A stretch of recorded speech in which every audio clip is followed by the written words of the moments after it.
Hello दोस्तों आज की इस वीडियो में हम लोग हल करने वाले क्लास 9 के मैथ का जो चैप्टर है 8वां, ठीक है, चतुर्भुज। तो देखिए इस वीडियो में हम लोग क्या करने वाले हैं कि चतुर्भुज को हल करने के लिए जो भी इसका बेसिक नियम है, जैसे प्रमेय हो गया, ठीक है, और भी बहुत सारे नियम हैं जिसको अगर आप समझ जाते हैं तो इस चैप्टर को आप इजीली हल कर लेंगे, ठीक है। तो वो सारा नियम हम लोग इस वीडियो में जानने वाले हैं और कुछ मोस्ट इंपॉर्टेंट क्वेश्चन मैं आपको उसी नियम के आधार पर मैं आपको वीडियो में आगे बताने वाला हूँ, ठीक है। तो सबसे पहले नियम जानेंगे, तो आइए सबसे पहले नियम को समझते हैं, फिर हम लोग क्वेश्चन हल करेंगे। अब दोस्तों आइए, ठीक है, सबसे पहले हम लोग क्या करते हैं, चतुर्भुज जो हमें पढ़ रहे हैं, ठीक है। तो चतुर्भुज समझ लेते हैं। तो ऐसा आकृति जिसमें 4 भुजाएं हो, ठीक है, वो आपका चतुर्भुज होता है। जैसे कि कोई भी इस तरीके से आकृति होती है, तो अगर हम इस तरीके से बनाते हैं तो ये हमारा क्या है, ये हमारा एक चतुर्भुज है, ठीक है। अब इसमें देखिए, इसमें जो हम हल करेंगे तो समांतर चतुर्भुज पर हम लोग हल करने वाले हैं, ठीक है। तो देखिए समांतर चतुर्भुज सबसे पहले होता क्या है, तो आपने पढ़ा होगा रेखाएं वाले में, समांतर रेखाएं, जैसे ये वाला एक रेखा हो गया, इसी के जस्ट सामने एक और रेखा खींच दिया तो ये क्या होगा, ये समांतर रेखाएं होती हैं, ठीक है। तो इसी तरीके से समांतर रेखाओं का प्रयोग करके जब इस तरीके से एक चतुर्भुज बनता है तो इसी को कहते हैं समांतर चतुर्भुज, ठीक है। समांतर चतुर्भुज में होता क्या है, जैसे ये वाला जो आपका भुजा है इस भुजा के समांतर होगा, ये वाला जो भुजा है इस भुजा के समांतर होगा, ठीक है। तो ये होता है आपका समांतर चतुर्भुज। तो इसमें आपको आयत मिलेगा, वर्ग मिलेगा, सम चतुर्भुज मिलेगा, ये सारा चीज़ मिलेगा, ठीक है। इसको हम लोग आगे समझेंगे। अब देखिए सबसे पहला जो मोस्ट इम्पोर्टेंट है आपके बुक में दिया है प्रमेय, वो भी आपका 7-8 प्रमेय दिया है, ठीक है। तो उन सभी प्रमेय को मैं आपको बिल्कुल आसान तरीके से समझाता हूँ कि क्या है, ठीक है। तो देखिए पहला चीज़ में इसमें देखिए पहला कहता है कि अगर इस तरीके से कोई भी समांतर चतुर्भुज दिया हुआ है, ठीक है, समांतर चतुर्भुज। अब इस समांतर चतुर्भुज के ये होता है विकर्ण। तो कहता है कि अगर समांतर चतुर्भुज के इस तरीके से एक विकर्ण खींच दिया जाए तो ये 2 त्रिभुज के रूप में बंट जाता है, ठीक है। देखिए एक त्रिभुज इधर का ये बन जा रहा है, एक त्रिभुज इधर का बन जा रहा है। तो इसमें कहता है कि जब विकर्ण खींच दिया जाता है तो दोनों त्रिभुज आपस में सर्वांगसम हो जाता है। अब कुछ लोगों को सर्वांगसम नहीं पता होगा, मैं आपको बताता हूँ। जब दो चीज़ें, कोई भी चीज़ हो, जब दो चीज़ एक दूसरे के बिल्कुल बराबर होता है तो उस कंडीशन में कहते हैं कि वो दोनों चीज़ क्या है, सर्वांगसम है, ठीक है। जैसे आपने कैरम खेला होगा, ठीक है। कैरम की जो गोटी होती है ना, जो उसका गीट होता है, ठीक है, वो क्या होता है, सभी के सभी एकदम से एक साइज में होते हैं, ठीक है। तो वो क्या है, एक दूसरे के सर्वांगसम है, ठीक है। इस तरीके से ढेर सारे उदाहरण हैं। तो सिंपल मतलब यही है, सर्वांगसम का मतलब यही होता है कि जब दो चीज़ें एक दूसरे के बिल्कुल बराबर हो वो होता है सर्वांगसम, ठीक। ये चीज़ क्लियर हो गया। अब इसके बाद से देखिए कि अगर इसमें देखिए क्या कहता है प्रमेय में कि अगर कोई इस तरीके से समांतर चतुर्भुज दिया हुआ है, ठीक, तो समांतर चतुर्भुज में क्या होता है कि जैसे कि ये कोण चाहे जितना भी डिग्री का होगा उतना ही डिग्री का ये भी कोण होगा, ठीक, और जितने डिग्री का ये कोण होगा उतना ही डिग्री का ये भी कोण होगा। ये चीज़ क्लियर हो गया ना। तो समांतर चतुर्भुज में इसमें कहते हैं कि सम्मुख जो कोण होता है ये आपस में बराबर होता है, ठीक है। ये चीज़ क्लियर हो गया। अब इसके बाद से एक चीज़ और, अगला में क्या कहता है कि अगर कोई भी समांतर चतुर्भुज है तो उसमें होता क्या है, आमने सामने की जो भुजा होती है ये भी आपस में बराबर होती है। जैसे कि ये वाली जो भुजा है इसके बराबर होगा, ये वाली जो भुजा है इसके बराबर होगा, ठीक। तो 3 चीज़ आपको पता चल गया, पहला, दूसरा और तीसरा। अब चौथा चीज़ देखिए, चौथा चीज़ में आपका क्या है कि अगर इस तरीके का कोई भी समांतर चतुर्भुज दिया हुआ है, ठीक है, तो इसका देखिए जितना मैं आपको बता रहा हूँ बस उतना ही यूज है, ठीक है, बाकी सब उसमें ज़्यादा यूज नहीं है, ठीक है। अब देखिए चौथा चीज़ में आपको ध्यान रखना है कि इसमें कहता है कि अगर कोई भी समांतर चतुर्भुज है, अगर हम इस तरीके से दोनों ये विकर्ण, अंदर वाला विकर्ण होता है, तो ये पहला विकर्ण, ये दूसरा विकर्ण, तो कहता है कि जब हम विकर्ण को खींचते हैं तो यहाँ पर आपका एक कटान बिंदु मिल जा रहा है, ठीक है। तो इसमें कहता है कि ये जो विकर्ण है जहाँ पर ये कट रहे हैं वहाँ से आपका क्या हो जाए, जैसे यहाँ से यहाँ तक की कुछ दूरी जो होगी, यहाँ से यहाँ तक की जो दूरी होगी यहाँ से यहाँ तक की दूरी के बराबर होगा, ठीक है।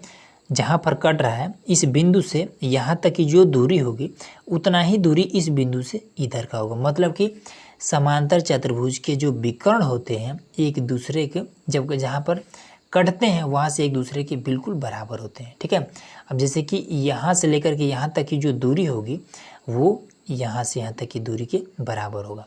ये वाला इसके बराबर, उसी तरीके से ये वाला इसके बराबर होगा। ठीक है, तो सिंपल आपको याद रखना है कि समांतर चतुर्भुज के जो विकर्ण होते हैं एक दूसरे को समद्विभाजित करते हैं, मतलब कि समान दो बराबर भागों में बांटता है। बस इतना ही आपको ध्यान में रखना है। तो ये चीज़ तो आपका हो गया, जो आपका प्रमेय था वो चीज़ हो गई। ठीक है, अब आते हैं कुछ पिछले जो चैप्टर है 7वां 6ठा उसमें का कुछ नियम हम लोग समझते हैं। ठीक है, तो आइए देखिए, आप लोगों ने पढ़ा होगा कि त्रिभुज वाले चैप्टर में कि अगर इस तरीके का कोई भी दो त्रिभुज होता है, ये इस तरीके का, ठीक, तो इसमें क्या नियम था, ये वाला भुजा इस त्रिभुज के भुजा के बराबर है, ये वाला इसके बराबर है, ये वाला इसके बराबर है। मतलब कि दोनों त्रिभुज के जो भुजाएं हैं अगर आपस में बराबर हैं तब हम कहते थे कि ये दोनों त्रिभुज क्या हैं, आपस में सर्वांग सम है। ठीक है, तो ये किस नियम से, तीनों भुजाएं बराबर है तो हम कहते हैं कि यस यस यस सर्वांग समता से। ठीक है, तो ये 3 बार यस वाला मामला आपको पता होगा। दूसरा चीज़, अगर मान लीजिए ये कोण इस कोण के बराबर है, ये कोण इस कोण के बराबर है, ये कोण इस कोण के बराबर है, तब हम कहते थे क्या कि तीनों कोण बराबर है, मतलब कि ये दोनों त्रिभुज आपस में सर्वांग सम है, तब हम कहते हैं कि ए सर्वांग समता नियम। ठीक, अब वही मान लेते हैं कि ये वाला भुजा इसके बराबर है। ठीक है, ये भुजा इसके बराबर है और उसके बाद से ये वाला कोण इस कोण के बराबर है और ये वाला कोण इस कोण के बराबर है। मतलब कि इससे मतलब नहीं है, एक एक भुजा दोनों बराबर है और दो कोण आपस में बराबर है, तभी हम कहेंगे कि ये त्रिभुज इसके सर्वांग सम है। ठीक है, तब यहाँ पर क्या कौन सा नियम होगा, ए यस। ठीक है, साइड कहते हैं भुजा को, तो ये आपका भुजा है, ये कोण है, तो इसलिए ए यस नियम होता था।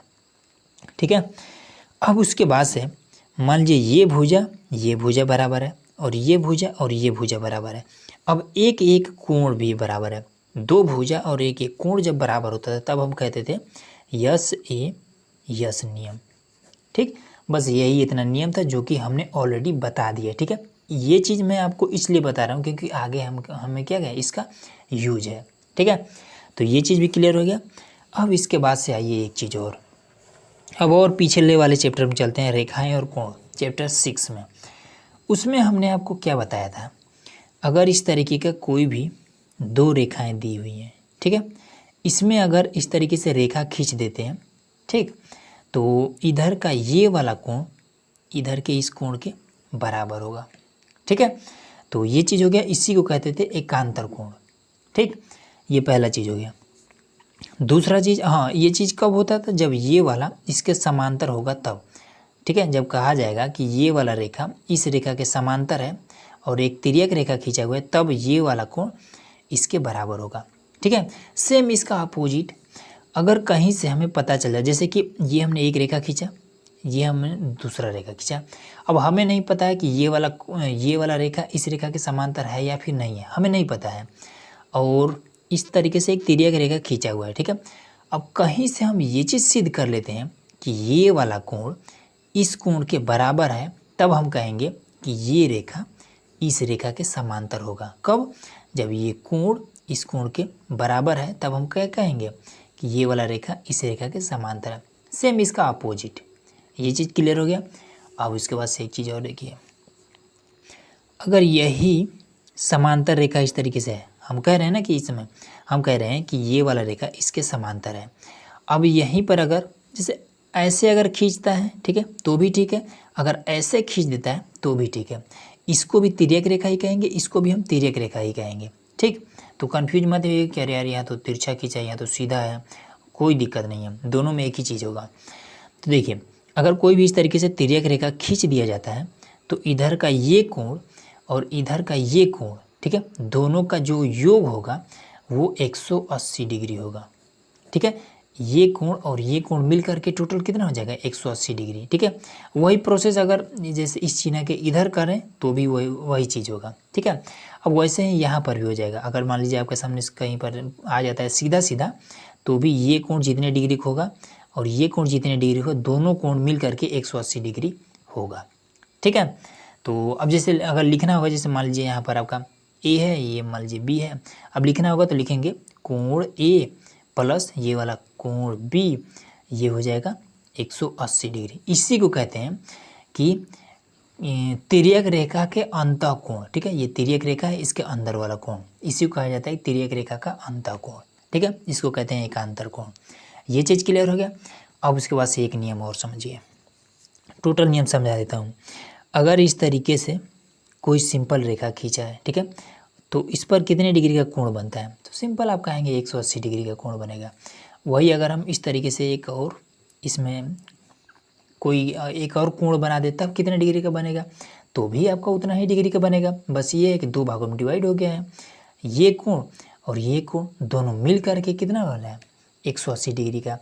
तो जब कोई भी कोण हो, ठीक है, जब दो भागों में डिवाइड हो जाता है, और जैसे मान लीजिए आपका कि इसका नाम है ए, ये बी, सी और ये डी, तो ए सी बी कोण ए सी बी मतलब कि इधर वाला कोण प्लस इधर वाला कोण प्लस ए सी डी, जब दो कोण मिल करके 180 डिग्री का कोण बनता है, तब इसी चीज़ को कहते हैं रैखिक युग्म। ठीक है, रैखिक युग्म, ये चीज़ भी आपको आगे मिलेगा, इसलिए मैं आपको समझा दे रहा हूँ।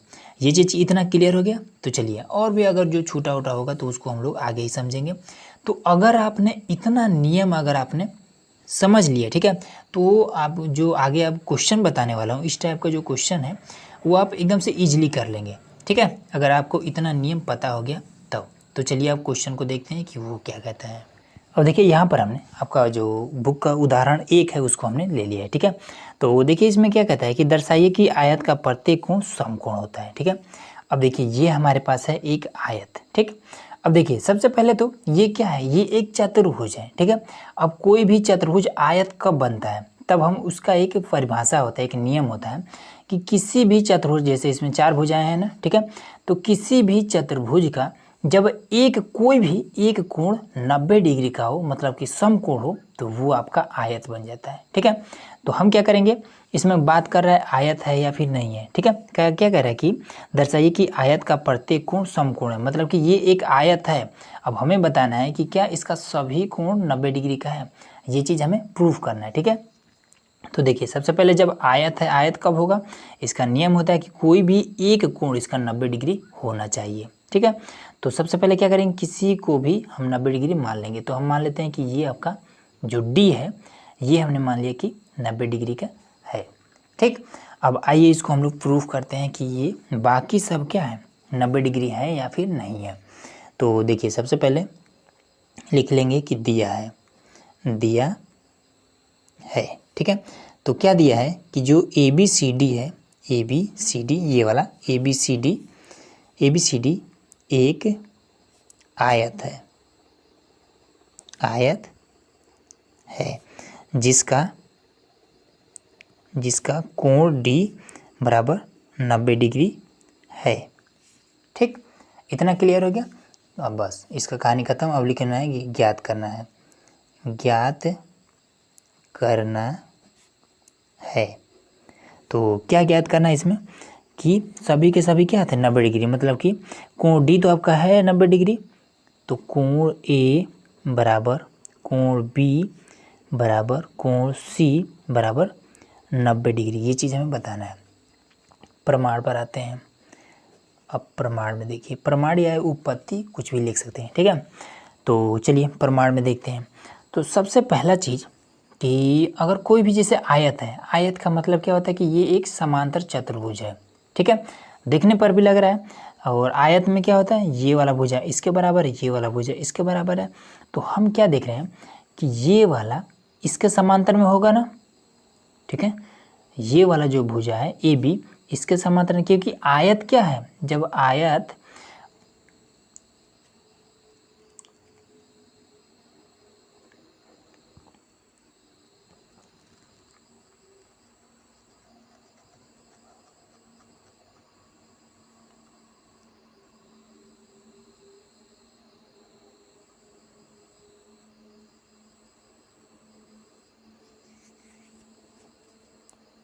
तो इसमें क्या कर रहा है, इसमें आयत की बात कर रहा है, ठीक है। तो आयत हो, वर्ग हो या फिर समचतुर्भुज, ये सभी समांतर चतुर्भुज ही होते हैं, ठीक है।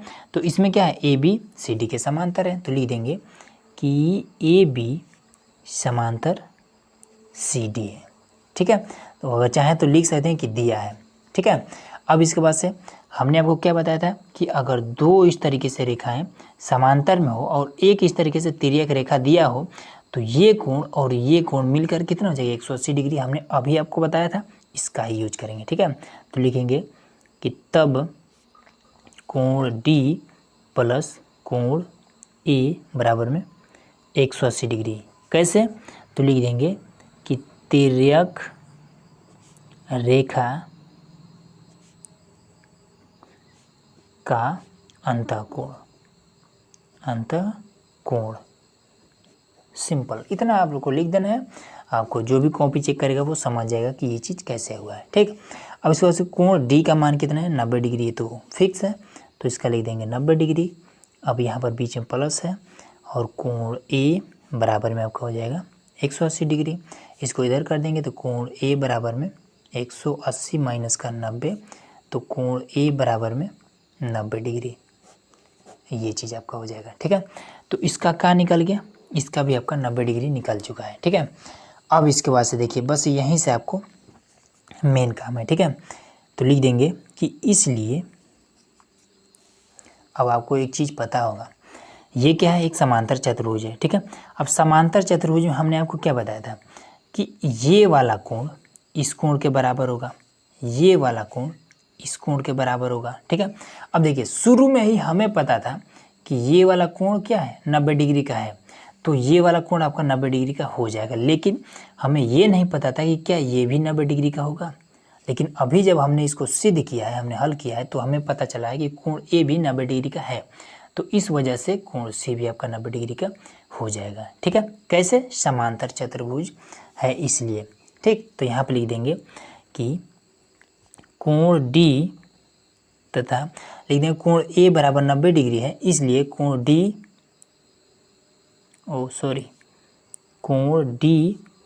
बराबर हो जाएगा कोण बी के तथा कोण ए बराबर हो जाएगा कोण सी के, कोण ए बराबर हो जाएगा कोण सी के, ठीक है। अब ऐसे ही लिखकर छोड़ देते हैं तो फिर नंबर कट जाएगा, ठीक है। रीजन देना पड़ेगा कि ये चीज़ कैसे, ठीक है। तो लिख देंगे कि समांतर चतुर्भुज के सम्मुख कोण आपस में बराबर होते हैं।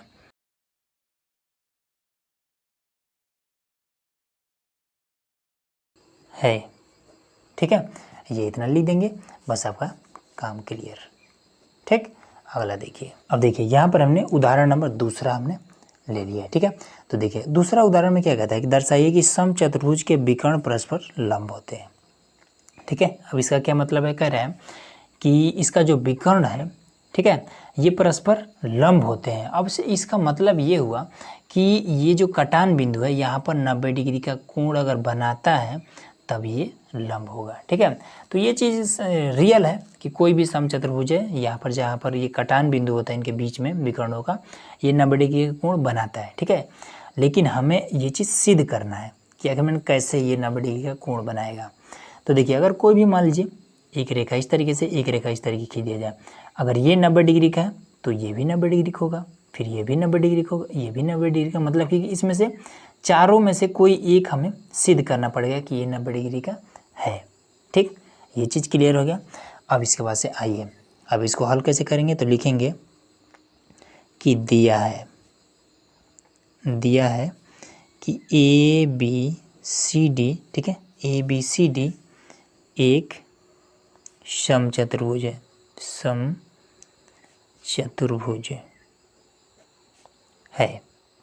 ठीक है। अब समचतुर्भुज है मतलब कि क्या है, ये एक समांतर चतुर्भुज है, ठीक है। इनके जो ये जो आमने सामने की जो भुजाएं हैं ये आपस में बराबर होगी, ठीक। और उसके बाद से कोई भी समांतर जब चतुर्भुज होता है तो ये जो आपका विकर्ण होता है, ये हमने बताया है कि विकर्ण क्या होता है, आपस में समद्विभाजित होते हैं, मतलब कि ये जितना बराबर होगा, यहाँ से यहाँ तक की दूरी जो होगी यहाँ से यहाँ तक के बराबर होगी, यहाँ से यहाँ तक की दूरी यहाँ से यहाँ तक के बराबर होगी, ठीक। अब इसके बाद से देखिए लिखेंगे कि ज्ञात करना है, ज्ञात करना है।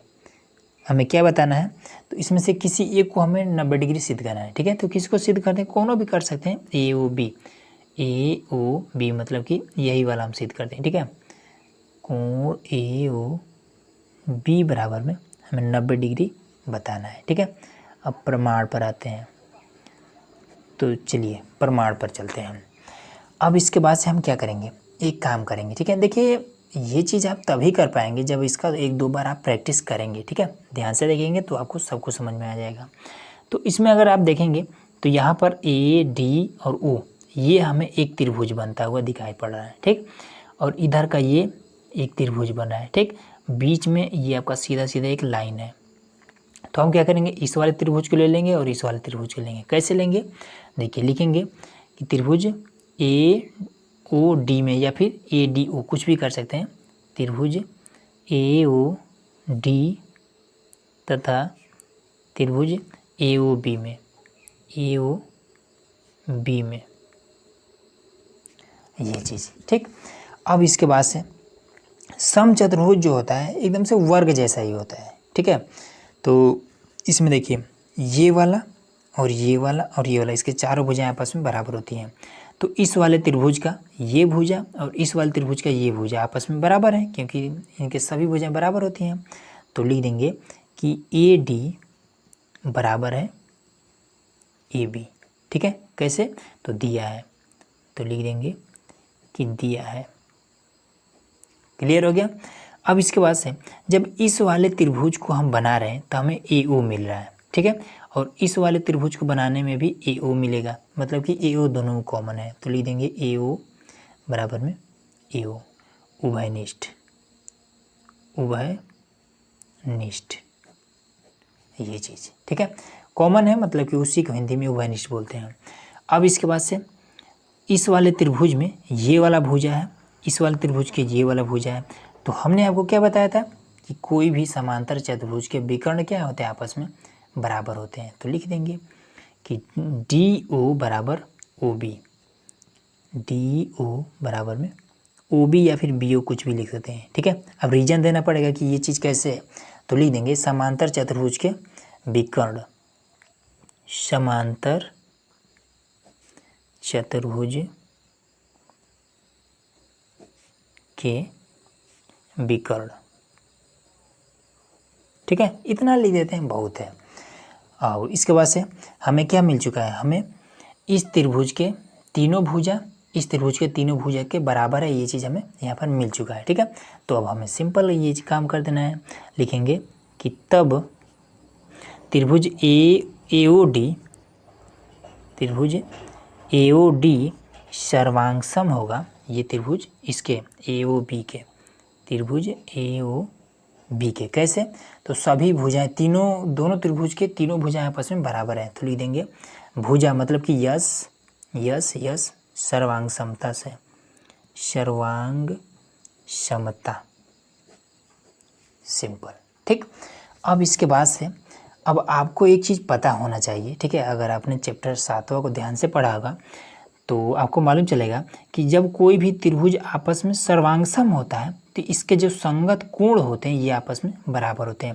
जैसे ये वाला इसका संगत हो जाएगा, ये वाला इसका संगत हो जाएगा, ये वाला इसका संगत हो जाएगा। ठीक है, तो उसी तरीके से ए कोण ए ओ डी मतलब कि ये कोण और ए ओ बी मतलब कि इधर वाला कोण आपस में बराबर होगा। तो लिख देंगे कि इसलिए दोनों त्रिभुज सर्वांगसम है, इसलिए कोण ए ओ डी बराबर होगा कोण ए ओ बी के। ठीक है, कैसे, तो यहाँ पर आप पूरा बड़ा में लिखिए कि सर्वांगसम त्रिभुज के संगत कोण आपस में बराबर होते हैं, ये चीज़ यहाँ पर लिखिए, या फिर आप शॉर्टकट में लिख दीजिए CP/CT कहानी खत्म। ठीक है, CP/CT का मतलब यही होता है कि सर्वांगसम त्रिभुज के संगत कोण आपस में बराबर होते हैं। ठीक है, ये चीज़ क्लियर हो गया। अब इसके बाद से हमने आपको बताया था रैखिक युग्म। ठीक है, अब उस चीज़ को यहाँ पर अप्लाई करना है। ठीक, तो देखिए लिखेंगे कि अब ये हमारा सीधा सीधा एक रेखा है। ठीक है, अब इस पर हमारा ये टोटल 180 डिग्री का कोण बनेगा, ठीक है। अब इस कोण को ये क्या कर रहा है, दो बराबर भागों में बांट रहा है, ठीक है। तो इधर का एक कोण, इधर का ये कोण, दोनों अगर जोड़ दें तो कितना हो जाएगा, 180 डिग्री होगा। तो इसी चीज़ को लिखेंगे कि AOD कोण AOD प्लस AOB कोण AOB बराबर में 180 डिग्री। रैखिक युग्म हमने पहले ही बता दिया आपको, रैखिक युग्म, ठीक। अब इसके बाद से देखिए, इसको मान लेते हैं समीकरण 1, ठीक है, थोड़ा सा आगे आसानी रहेगा। देखिए इसमें क्या है कि जो कोण AOD है वो AOB के बराबर है, मतलब कि इसके जगह पे हम ये भी रख सकते हैं, ज़रूरत पड़े तो इसके जगह पे हम ये भी रख सकते हैं, ठीक है। तो हम क्या करें कि जैसे कि अब यहाँ पर हमें क्या ज्ञात करना है, AOB बराबर 90 डिग्री बताना है ना। तो हम क्या करेंगे कि AOD के स्थान पर हम इसको पुट कर देंगे, ठीक है, यहाँ पर, ठीक है। देखिए दोनों सेम है ना, तो इसको हम क्या कर देंगे, इसके स्थान पर पुट करेंगे। जब बराबर होता है तो हम पुट कर सकते हैं, ठीक है। तो यहाँ पर रख देंगे, तो कोण AOB प्लस में कोण AOB बराबर में आपका कितना हो जाएगा, 180 डिग्री। अब एक कोण AOB और एक कोण AOB कितना हो जाएगा, दो कोण AOB, तो दो कोण AOB बराबर में 180 डिग्री। अब दो इधर क्या कर रहा है, गुणा कर रहा है, इधर जाएगा तो भाग करने लगेगा।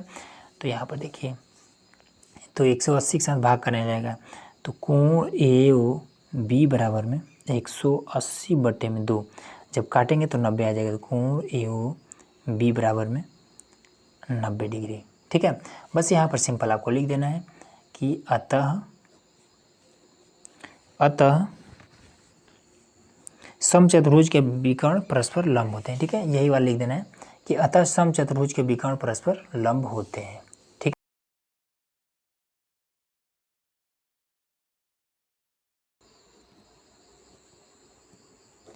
तो चलिए यहाँ पर हमने लिख दिया कि अतः समचतुर्भुज के विकर्ण परस्पर लंब होते हैं, ठीक।